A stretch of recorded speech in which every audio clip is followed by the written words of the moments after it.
ఇది కమ్యూనిస్టులకు సంబంధించిన దాంట్లో లాస్ట్ వీడియో.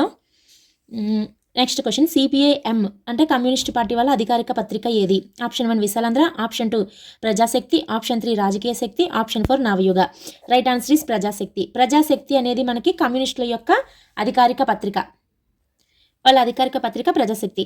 విశాలాంధ్ర అనే పత్రిక ఎవరిది? పుచ్చలపల్లి సుందరయ్య గారిది విశాలాంధ్ర అనే పత్రిక. నవయుగం అనే పత్రిక గోవిందరాజు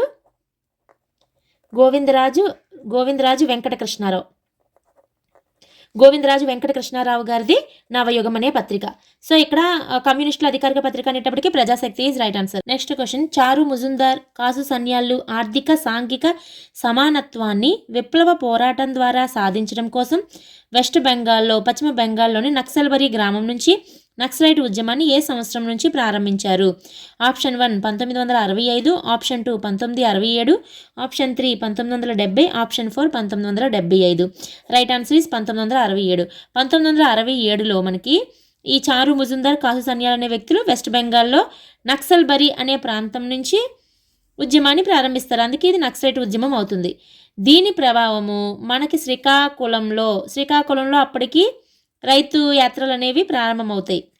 1968 ఆ టైంలో 68లో ప్రారంభమైనప్పుడు వెంపటాపు సత్యం గారు, ఉపాధ్యాయుడైనటువంటి వెంపటాపు సత్యం గారు భూస్వాములకి వడ్డీ వ్యాపారులకి వ్యతిరేకంగా పోరాటం చేస్తూ ఉన్నప్పుడు ఈ చారు ముజుందారు కాసు సన్యాలు వీళ్ళిద్దరూ కూడా శ్రీకాకుళానికి చాలాసార్లు పర్యటించి అక్కడ పర్యటన చేసిన తర్వాత వర్గశత్రు నిర్మూలన సిద్ధాంతాన్ని వాళ్ళలో వ్యాప్తి చెందించి నక్సలైట్ ఉద్యమాన్ని ఇక్కడికి కూడా వ్యాప్తి చేయిస్తారు. దాంతో 1969లో మన ఆంధ్రాలో శ్రీకాకుళంలో నక్సలైట్ ఉద్యమం అనేది ప్రారంభమవుతుంది.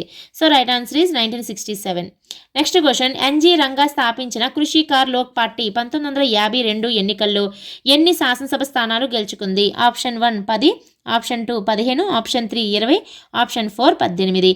రైట్ ఆన్సర్ ఈజ్ 15 స్థానాలు గెలుచుకుంటుంది కృషికార్ లోక్ పార్టీ. మనకి ఎన్జి రంగా గారు ఆంధ్ర సోషలిస్టు పార్టీని ఏర్పాటు చేస్తారు 1934లో. 52లో కృషికార్ లోక్ పార్టీని స్థాపిస్తారు. అదేవిధంగా రాజాజీతో కలిసి స్వతంత్ర పార్టీని కూడా స్థాపించడం జరుగుతుంది 1959లో. 1934లో మనకి ఆంధ్ర సోషలిస్టు పార్టీ 1951లో మనకి Krishikar Lok party.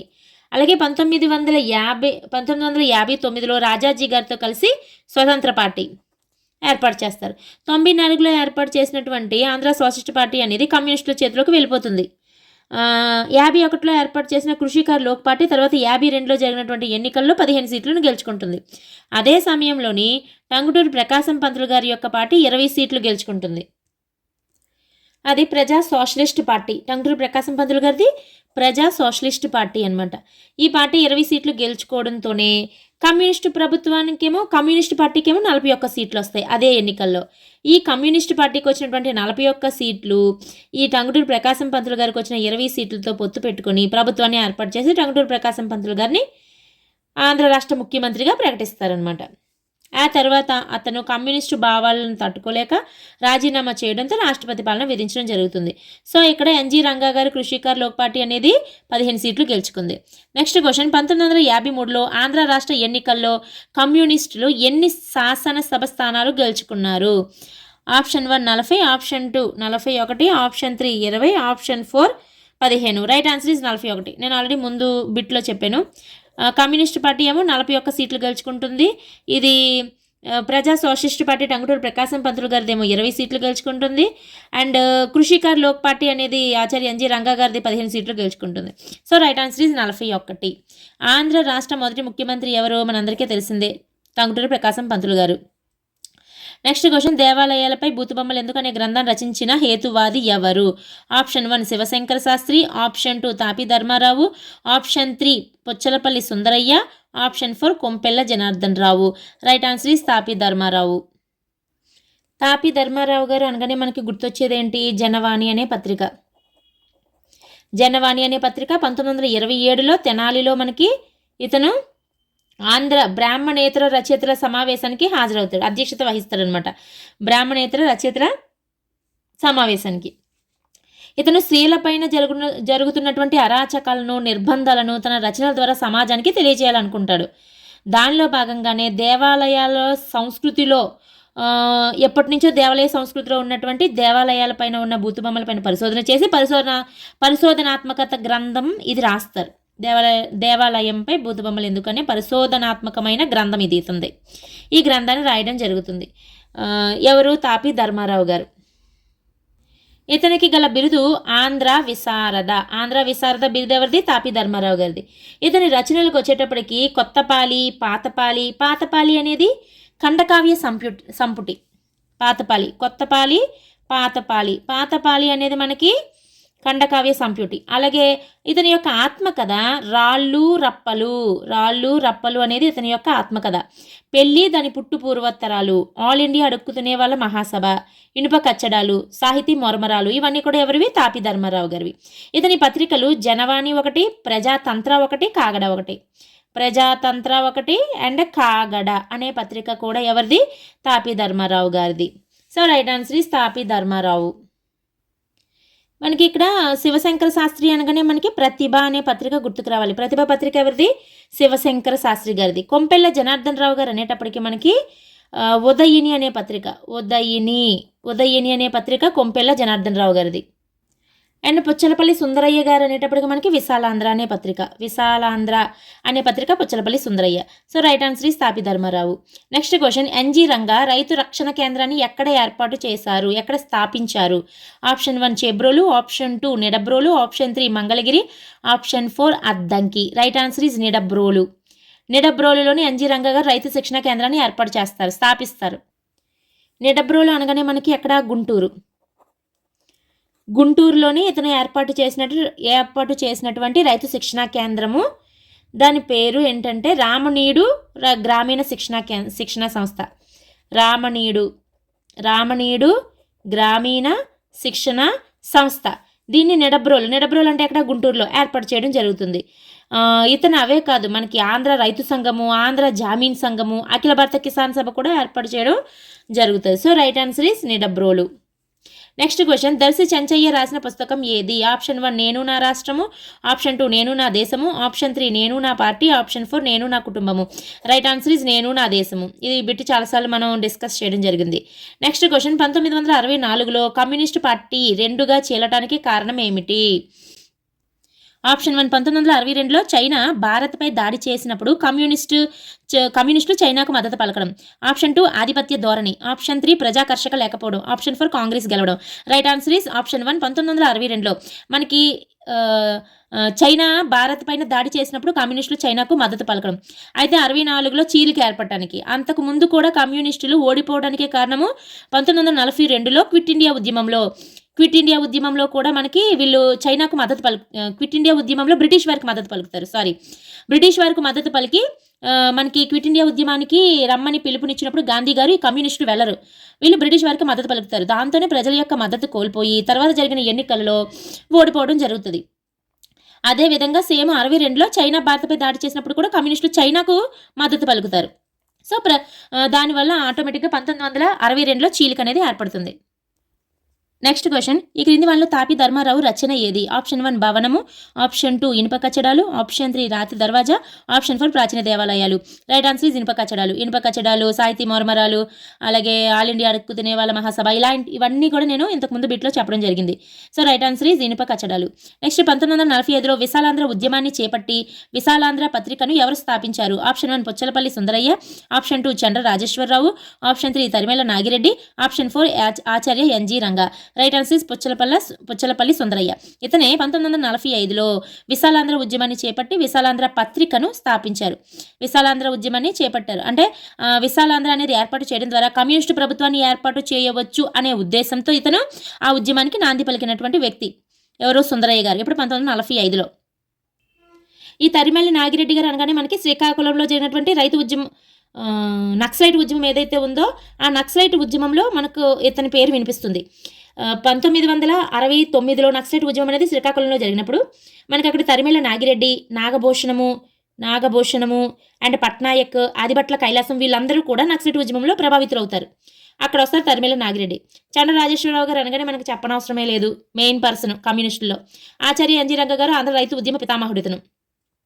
So right answer is Puchalapalli Sundarayya. Next question, విశాలాంధ్రలో ప్రజారాజ్యం పుస్తక రచయిత ఎవరు? Option 1 Gaddalingayya, option 2 Puchalapalli Sundarayya, option 3 NG Ranga, option 4 Darsi Chenchayya. Right answer is Puchalapalli Sundarayya. ఇతను విశాలాంధ్రలో ప్రజారాజ్యం అనే పుస్తకాన్ని రాయడంతో పాటు తెలంగాణ పీపుల్ స్ట్రగుల్స్ అనే పుస్తకం కూడా ఒకటి రాస్తారు. Telangana people struggles and it's lessons అనే బుక్ను కూడా రాయడం జరుగుతుంది. గద్దెలింగయ్య అనగానే మనకి ఏంటి గుర్తుకు రావాలి? విప్లవ వీరులు అనే గ్రంథం. ఆచార్య ఎన్జీ రంగా గారివి చాలా బుక్స్ ఉంటాయి. అండ్ దర్శి చెంచయ్య అనగానే నేను నా దేశము. నెక్స్ట్ క్వశ్చన్, నిమ్న జాతుల చరిత్ర గ్రంథ రచయిత ఎవరు? Option 1 Jwala Rangaswamy, option 2 Undru Tatayya, option 3 Arige Ramaswamy, option 4 Bojja Appalaswamy. Right answer is Jwala Rangaswamy. మనకి జ్వాల రంగస్వామి గారు అనగానే ఆది ఆంధ్ర ఉద్యమాల టైంలో వస్తారు. ఆంధ్రలోని ఆది ఆంధ్ర ఉద్యమాలు ప్రారంభమైనప్పుడు స్టార్టింగ్ వచ్చినటువంటి వ్యక్తి ఎవరంటే జ్వాల రంగస్వామి. ఈ జ్వాల రంగస్వామి ఎక్కడ తూర్పుగోదావరిలోని దళితుల కొరకై ఒక లక్ష్మీ పారిశ్రామిక శిక్షణ సంస్థను కూడా ఏర్పాటు చేయడం జరుగుతుంది. అయితే ఇతను రాసినటువంటి గ్రంథం ఏంటంటే నిమ్న జాతుల చరిత్ర అనే గ్రంథాన్ని రాయడం జరిగింది. ఇతని పత్రికలు కూడా ఉంటాయి. జై భీమ్ అండ్ వీరభారతి అనేవి ఇతని యొక్క పత్రికలు. ఇతను రాసిన గ్రంథం నిమ్న జాతుల చరిత్ర. అయితే ఇక్కడ ఉండ్రు తాతయ్య గారు అనేటప్పటికీ ఇతను దళితుల కోసం ఒక పాఠశాలను ఏర్పాటు చేస్తారు. అక్కడ హిందూ ఉపాధ్యాయులు ఎవరు పాఠాలు చెప్పడానికి రాకపోతే బర్మా నుంచి కూడా ఉపాధ్యాయులను రప్పించి ఇక్కడ బోధన అనేది జరిపిస్తాడు. దళితుల కోసం పొన్నమండ అనే గ్రామంలో పాఠశాల ఎక్కడ ఏర్పాటు చేస్తాడు? పొన్నమండ. ఈ పొన్నమండ అనేది ఎక్కడుంది అంటే కోనసీమ అనే గ్రామంలో ఉందన్నమాట. ఎప్పుడు 1922లో కోనసీమలో పొన్నమండ అనే గ్రామంలో దళితుల కోసం ఒక పాఠశాలను ఏర్పాటు చేస్తే ఎవరు రాకపోవడంతో బర్మా నుంచి ఉపాధ్యాయులను తీసుకొచ్చి ఇక్కడ పాఠాలు అనేవి చెప్పిస్తారు. అలాగే ఆది ఆంధ్ర సదస్సు నిర్వహించిన వ్యక్తి కూడా ఉండ్రు తాతయ్య. అరిగే రామస్వామి అనగానే మనకి సునీత బాల సమాజం అనే ఒక దళిత సంఘాన్ని ఏర్పాటు చేసి దాంట్లో మద్యపాన నిషేధానికి జోగిని వ్యవస్థను రూపుమాపడానికి ఎక్కువ ప్రయత్నించినటువంటి వ్యక్తి అరిగే రామస్వామి. బొజ్జ అప్పలస్వామి అనగానే ఇతను దళితుల పాఠశాలను ఏర్పాటు చేస్తారు. దళితుల కోసం ఒక పాఠశాలని ఎక్కడంటే కందికుప్ప అనే ఒక ఏరియా గ్రామంలో అనమాట. అది అక్కడంటే వెస్ట్ గోదావరిలో కందికుప్ప అనే గ్రామంలో ఇతను దళితుల కోసం ఒక పాఠశాలను 1930లో ఏర్పాటు చేస్తాడు. తానే ప్రధాన ఉపాధ్యాయుడిగా ఉండి పాఠాలు అనేవి చెప్పడం జరుగుతుంది. అతనే ప్రధానోపాధ్యాయుడిగా ఉండి ప్రిన్సిపల్గా ఉండి పాఠాలు చెప్తారు. సో రైట్ ఆన్సర్ ఈజ్ ఇక్కడ జ్వాల రంగస్వామి. నెక్స్ట్ క్వశ్చన్, పాలేరు నుంచి పద్మశ్రీ దాకా గ్రంథ రచయిత ఎవరు? Option 1 Kamatham Shanmukham, option 2 Boyi Bheemanna, option 3 Vemula Kormayya, option 4 Bhagyareddy Varma. పాలేరు నుంచి పద్మశ్రీ దాకా గ్రంథ రచయిత Kamatham Shanmukham, option 2 Boyi Bheemanna, option 3 Vemula Kormayya, option 4 Bhagyareddy Varma.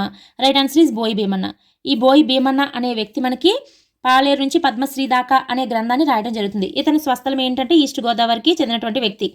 ఇతను పాలేరు నుంచి పద్మశ్రీ దాకా అనే రచన మాత్రమే కాకుండా అది బోయి భీమన్న యొక్క స్వీయ చరిత్ర.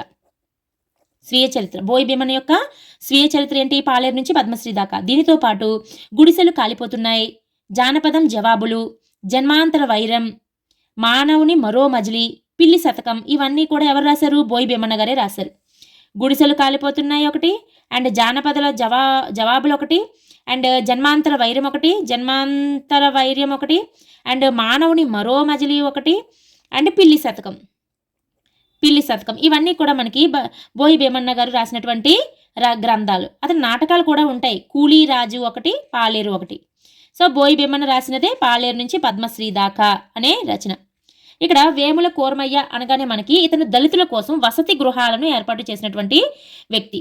మాదిరి భాగ్యరెడ్డి వర్మ అనగానే ఆది ఆంధ్ర సదస్సులు ఏవైతే జరుగుతాయో ఆది ఆంధ్ర సదస్సులలో ప్రముఖ పాత్ర వహించినటువంటి వ్యక్తి మాదిరి భాగ్యరెడ్డి వర్మ. ఇతను హైదరాబాద్కి చెందినటువంటి వ్యక్తి. ఇతను చాలా సంస్థలు స్థాపిస్తారు. ఇతనికి బిరుదు కూడా ఉంటుంది. వర్మ అనే బిరుదుని యాక్చువల్గా ఏంటి, వర్మ అనేది ఇతని యొక్క పేరు కాదు, వర్మ అనేది ఇతని యొక్క బిరుదు. ఈ వర్మ అనే బిరుదుని ఇచ్చింది భోజు కృష్ణారావు. ఇతనికి ఎవరిచ్చారంటే భోజు కృష్ణారావు ఇవ్వడం జరుగుతుంది వర్మ అనే బిరుదు.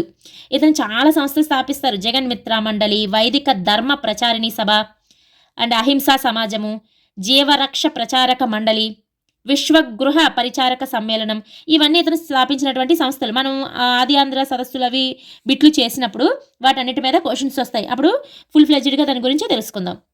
సో ఇక్కడ రైట్ ఆన్సర్ ఈస్ బోయి భీమన్న. నెక్స్ట్ క్వశ్చన్, వివేకవర్ధిని పత్రిక ద్వారా వితంతు పునర్వివాహ ఉద్యమానికి పాటుపడిన సంఘ సంస్కర్త ఎవరు? ఆప్షన్ 1 కందుకూరి వీరేశలింగం పంతులు గారు, option 2 Tripuraneni Ramaswamy Chowdary, option 3 Goparaju Ramachandrarao, option 4 Samineni Muddu Narasimham. Right answer is Kandukuri Veeresalingam Pantulu గారు.